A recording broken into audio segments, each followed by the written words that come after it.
where Ram Jethmalani has moved the Supreme Court and he has challenged the governor's order. We'll get in an input from Meenakshi Banjo in just a bit, but this being another development in a series of developments, fast-paced developments that we are witnessing since yesterday. Ram Jethmalani, a very senior legal voice there, moving the Supreme Court. Meenakshi Banjo with the details. Yes, Meenakshi. Well, this is big news because it is Ram Jethmalani that we are talking about. He is a Rajya Sabha MP and also has been a former law minister. He's also been a very learned jurist and advocate himself. And like you correctly referred to, he has challenged the Karnataka governor's decision to invite BJP to form a government in the state. And he is seeking for Chief Justice of India to intervene in this case in his personal capacity.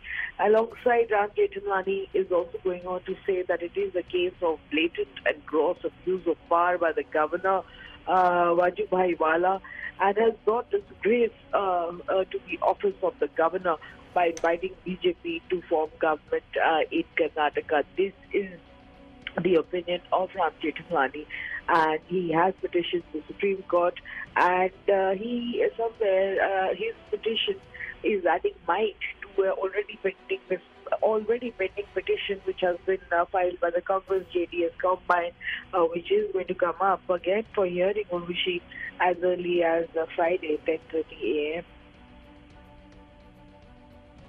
Absolutely, he's a very senior legal voice, Meenakshi, and him taking up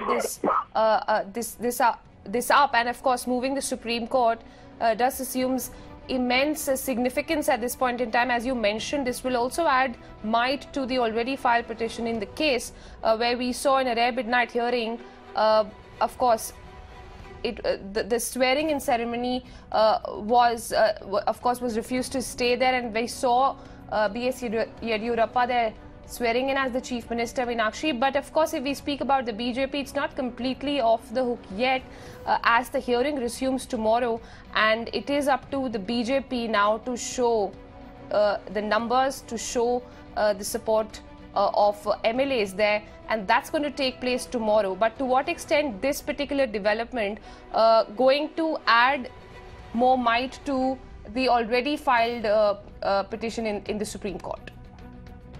Well, Rishi, the happy days for Yediyurappa, whether they will continue or not, is something time will bear itself out.